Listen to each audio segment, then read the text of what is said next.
우리는 지난주에 대단히 중요한 말씀을 나누었습니다. 그 중요한 그 말씀의 핵심은 그리스도의 향기였습니다. 그리스도의 향기는 어떤 개인의 인격적인 바른 삶이나 윤리적이고 도덕적이고 다른 사람보다 우월한 가치를 추구하는 삶의 자세를 이야기하는 것이 아니라 그리스도의 향기란 복음을 증거하는 행위로서 진리를 나타내는 것임을 정황을 통하여, 말씀 속에 드러나 있지 않지만 그 정황을 통해 나타나는 것임을 설명해 드렸습니다. 말씀드렸던 것처럼 로마에서는 전쟁을 할 때에 전쟁에서 승리를 할 경우 로마의 그 용병들 혹은 군인들을 이끌었던 그 장군이 승전을 했을 경우에 그들이 섬기는 신 앞에서 향을 피우는 그러한 제의 활동이 있었습니다. 그때 그 향이 나타날 때 포로로 잡혀온 사람들은 죽거나 일평생 노예가 되는 것임을 나타냈고, 반면에 이긴 군인들에게는 포상이 이루어지고 보상을 받고 행복해지는 그러한 냄새를 통한 그러한 내용들이 실제로 전달되었던 것입니다.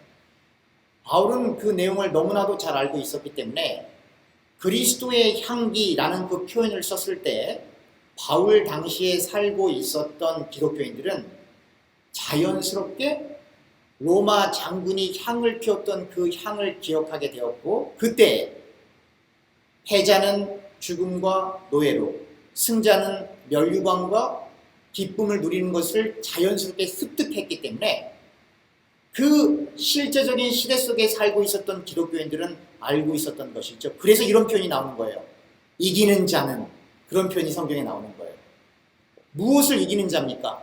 복음에 무릎 꿇지 않고 그 복음을 담대히 전하는 그 이기는 사람은 하나님 나라의 멸류관을 받는다라고 하는 표현들이 바로 이 전쟁 문화 속에서 표현된 어구들입니다. 여러분들 한국 사람들은 아침에 일어나면 식사하셨어요? 그렇게 인사하잖아요.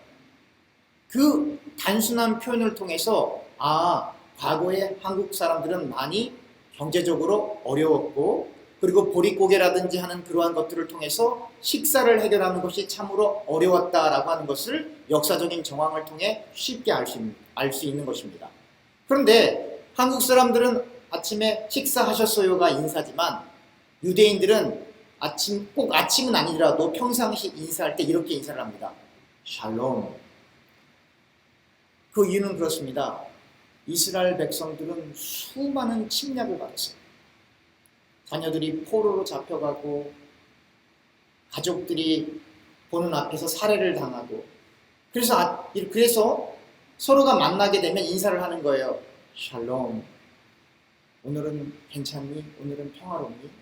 그러니까 그만큼 갈등과 고통 속에 인생을 살아온 민족임을 우리가 잘 알게 됩니다.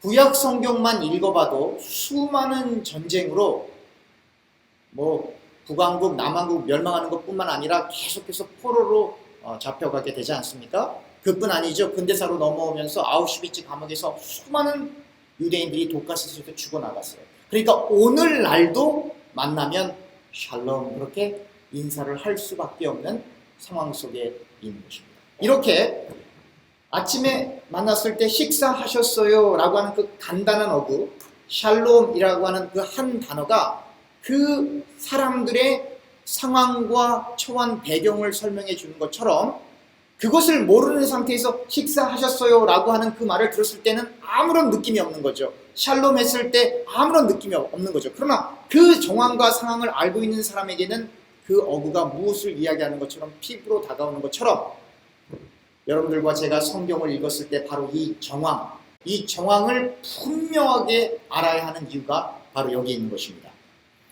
오늘날 성탄절하면 제일 좋아하는 사람들은 교회 교인들이 아닙니다. 성탄절은 바깥 세상에서 대목입니다. 누가 제일 좋아할까요? 말하지 않아도 너무나 잘 아시기 때문에. 그리고 성탄절은 누가 만들었나요? 성탄절 하면 더 유명한 사람이 있습니다. 예수님보다 누가 더 유명하나요? 루돌프 산타클로스. 성경에 그러한 이름을 들어보셨나요? 한 가지 더 묻겠습니다. 12월 25일은 예수님이 탄생한 날이 맞나요? 우리는 예수님이 언제 태어났는지 모릅니다.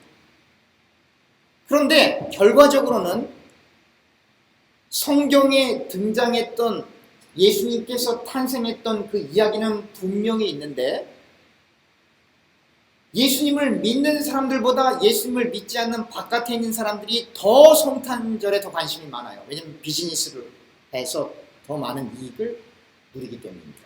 또 오늘 본문에 보면 예수님께서 태어나실 때 더 많은 관심을 갖고 있었던 사람은 유대인들이 아니었어요. 서기관들, 외인들, 바리새인들이 아니었어요. 당대에 하나님을 섬긴다고 하는 사람들이 아니었어요. 우리는 동방의 박사들이 누군지도 몰라요. 그리고 보통 연극을 하게 되면 동방박사 세 사람이 왔다고 했는데, 성경에 동방박사 세 사람이란 말 있어요, 없어요? 몇 명이 왔는지도 우리는 알 수도 없어요. 그분들의 직업이 무엇이었는지, 점성술사였는지 아니면 무엇이었는지 정확하게 알 수가 없어요. 그러나 이 시대의 역사적 배경을 고려해 보면 구약에 말하는 그 하나님을 섬기고 있었던 사람들은 아니에요. 오늘날은 천문학이 발달을 해서 이 별을 학문을 중심으로 위성을 통해서 망원경을 통해서 그렇게 공부를 해서 어떤 이론을 얘기하지만, 이 당시에 천문학이란 말 자체도 없었고, 이 당시에 별을 공부했다라고 하는 건 누구하고 비슷한 건가요? 별점 보는 사람들하고 비슷한 사람들이에요. 그러나 그건 우리의 추측이고 정황상 그렇지만 그렇다라고 말하기가 참 어려운 부분들이 많아요. 그런데 여기서 문제가 됩니다.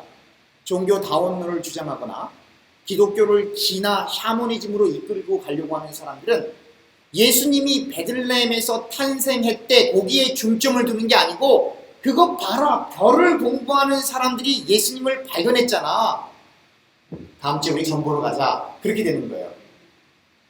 동양 사람들은 손을 펴서 이렇게 손점을 보고 사주팔자를 보고 이렇게 점을 치지만, 서양 사람들은 별점을 봅니다. 여러분 센트럴 밸리에 가면 여러분 교회가 대형 교회들이 많아요. 조금 북쪽으로 올라가면 대형 교회들이 꽤 많은데, 참으로 놀라운 것은 그 서양인들이 다니는 그 대형 교회 사이사이에 별점 보는 점쟁이들이 그렇게 많다는 걸 여러분 아십니까? 모르셨죠? 쟤는 그게 자꾸 보여요. 한 블락을 지나갈 때마다 딱 표시가 있거든요. 점 치는 집이거든요. 무엇을 얘기하는 건가요? 예수님이 분명히 태어나셨어요. 그런데 성경 자체에도 그 예수님의 출생에 중점을 두지 못하도록 다른 거, 동방박사가 뭘 갖고 왔대, 동방박사가 누구래, 별을 보고 연구했대, 환상 중에 꿈 중에 나타냈대. 그래서 성경에서 이야기하려고 하는 그 메인 아이디어, 예수님이 그리스도이시고 그 예수님을 믿어야 우리가 구원을 받는 것인데, 그것보다는 자꾸 다른 쪽에 더 관심을 갖게끔 하는 일들이 이렇게 발생하게 됩니다. 그런데 이러한 일들은 성경뿐만 아니라, 성경에 등장하는 하나님의 사람들뿐만 아니라 교회에서도 똑같이 반복적으로 일어납니다. 교회의 역할이 뭡니까? 하나님 앞에 예배하고, 또 하나는 전도 혹은 선교하는 것이 교회가 해야 될 모든 일이에요. 왜 그걸 제가 정확히 이야기할 수 있냐면, 예수님께서 출생하신 이후에, 먼저 그걸 가기 전에 예수님께서 출생을 할 때 가장 관심을 많이 갖고 있었던 사람은 당대의 왕이었습니다. 왜 그 왕이 예수님의 출생에 관해서 그렇게 관심을 많이 갖고 있었냐면, 그 태어날 아이는 특별한 아이고, 그 태어날 아기가 자신의 왕권의 도전이 될 것이다 라고 생각을 했기 때문에 그 아이를 죽이고 싶어서 그렇게 관심을 많이 가졌던 거예요. 그런데 실상 예수님께서 장성하셔서 어느 30세가 되셔서 공생애를 살아가실 때, 예수께서는 단 한 번의 1인 시위도 한 적이 없으세요. 단 한 번의 데모를 하신 적도 없으세요. 쿠데타를 일으키신 적도 없으세요. 현 정권을 비판한 적도 단 한 번도 없어요. 그뿐이 아닙니다. 예수님을 그렇게 추종해서 그가 편안하게 살 수 있었던 모든 것들을 뒤로하고 예수님을 믿기 전에는 세상에서 훌륭한 직업과 좋은 인컴과 사람들의 존경과 학자로서 존경을 받던 그 바울이 예수님을 믿은 다음에는 도망자가 되고 죄수가 되고 너무나도 힘든 인생을 살아가게 되었습니다. 근데 그 바울이 단 한 번도 1인 시인 일을 한 적이 없어요. 그 바울이 단 한 번도 정부를 비판한 적이 없어요. 오히려 바울은 이렇게 얘기합니다. 종들, 그 당시엔 노예제도가 있었어요. 참고적으로 바울은 학자 중에 학자였어요. 바울 서신에 등장하는 예수님을 가리키는 모든 비유들은 그 당시 문화적으로 정치적으로 있었던 일들을 다 패러디한 거예요. 제가 이제 바울 서신을 같이 공부하면서 조금씩 더 설명을 해드릴 건데요. 그 대표적인 예가 그리스도의 향기였어요. 그렇게 박식했던 바울이 모든 정치적인 개념, 철학적인 개념, 언어적인 면, 문화적인 면을 그렇게 많이 숙달했던, 그럼에도 불구하고 로마의 문화와 정치뿐만 아니라 유대인들의 어떤 그 관습과 토라에 대해서 해박한 지식을 갖고 있었던 그 바울이 이렇게 얘기하는 거예요. 노예 제도가 있는데 종들, 주인을 섬길 때는 그리스도를, 하나님을 섬기듯이 그렇게 섬겨야 돼. 그걸 오늘날로 조금 더 쉽게 이야기하면, 사랑하는 교우님들, 여러분들이 지금 무슨 직장에서 무슨 일을 하듯이 간에 여러분들의 보스는 여러분들의 눈에 보이는 그 사장님이 주인이 아니고 하나님이 여러분들의 주인이기 때문에 여러분들이 무슨 직업을 갖든지 간에 거기서 최선을 다하십시오. 그렇게 바울이 얘기했다. 바울이 그 노예들에게 인권을 보호하자, 이건 잘못된 정치 체제다, 노예 체제는 없애자, 단 한 번도 그렇게 말하지 않았어요.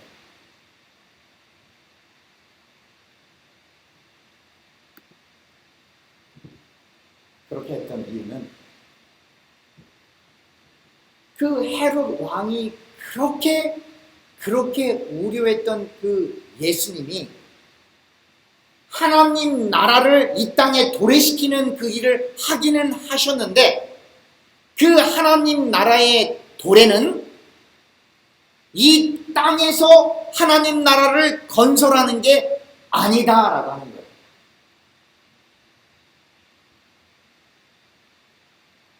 여러분, 하나님 나라는 이미 건설되어 있습니다. 우리는 거기로 돌아가는 것뿐입니다. 어떤 집사님이 그런 표현을 하셨어요. 사람이 태어날 때 자기 먹을 건 다 갖고 나오는 것 같아요. 이게 뭘 얘기하는 거냐면 운명론이나 숙명론을 이야기하는 게 아니에요. 여러분들과 제가 아무리 노력한다고 해도 우리의 노력으로 이루어지는 게 아닙니다, 여러분. 여러분들과 제가 이렇게 지금 미국이라는 땅에서 이렇게 편안하게 사는 것이 여러분들과 저의 노력 때문에 이렇게 잘 산다고 진짜로 생각하십니까?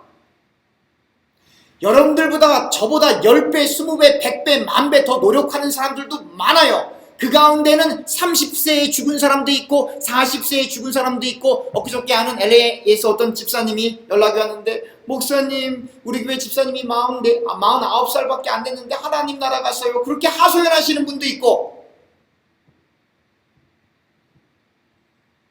우리의 노력으로 이루어지는 게 아닙니다. 한 걸음 더 나아가서 여러분들과 저는 어떤 인연 때문에 이렇게 한 자리에서 예배를 드리게 되었습니까? 여러분들과 저의 노력 때문이었습니까? 아니죠. 이러한 모든 현실 속에 일어나는 이야기들과 성경 속에 일어나는 모든 일들이 이야기하는 건 이거예요.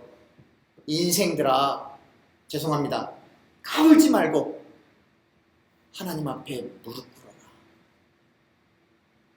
네가 한 게 아니야. 네가 이룬 게 아니야. 하나님이 너를 지금까지 이끌고 온 거야.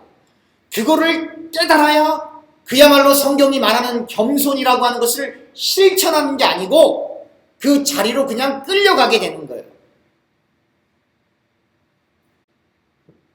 이 땅에 일어나는 모든 일들은 교회 아니던 교회 바깥이던 하나님의 절대 주권을 벗어나서 일어나는 일은 없습니다. 한 나라의 왕이 세워지고 한 나라의 대통령이 세워지고 한 정권이 일어나고 멸망하고 바뀌고 나라가 세워지고 없어지고 정당이 일어나고 없어지고 사람이 죽고 살고 경제적으로 부해지고 가난해지고 건강하고 아픈 모든 일들 속에 인간이 주체가 돼서 인간이 한 것 같지만 그렇지 않습니다. 하나님이 결정하시고 하나님이 이끄시고 하나님이 종료하십니다. 이것을 신학적인 용어로 하나님의 절대 주권이라고 하고, 여러분들과 제가 인생을 살아가는 동안에 하나님의 개입하심 속에 이끌림을 받는 과정들을 섭리라고 표현하기도 하고, 기독교 신자인 경우에는 성화의 과정 속에 있다라는 표현들로 표현하기도 합니다. 중요한 것은 여러분들과 제가 어떻게 살던 우리는 인생을 마칩니다. 그리고 하나 더 중요한 게 있어요. 어떻게 살던 우리는 만족할 수 없습니다. 여러분 정말 만족하십니까? 만족하실 수 있다고 생각하십니까? 왜 사람들이 그런 표현을 합니까? 우리는 감사하는 인생을 삽시다. 행복한 마음을 가집시다. 왜 그렇죠? 실제로 감사한 인생이 아니기 때문에 그렇습니다. 실제로는 행복하지 않기 때문입니다. 그래서 현실은 행복하지 않고 만족할 수 없지만 만족한 것처럼 살자는 거예요. 불행하지만 행복한 것처럼 살자는 거예요. 왜 그렇죠? 현실은 안 바뀌니까. 그러나 성경은 그렇게 이야기하지 않습니다. 성경에 항상 기뻐하라, 쉬지 말고 기도하라, 범사에 감사하라, 그러한 표현들은 불행하고 불만족스러운 그 상황을 행복한 것처럼 감사한 것처럼 받아들여라가 아니라, 현실은 지옥 같고 현실은 만족함이 없고 현실은 행복이 없지만, 그러나 그 불완전한 현실 가운데 예수님이 계시기 때문에 현실과 상관없이 예수를 바라보고 행복하라라고 하는 겁니다. 현실을 바라보지 말고 예수를 바라보고 만족하라는 겁니다. 그 예수를 만나길 주님의 이름으로 축복합니다. 기도하겠습니다.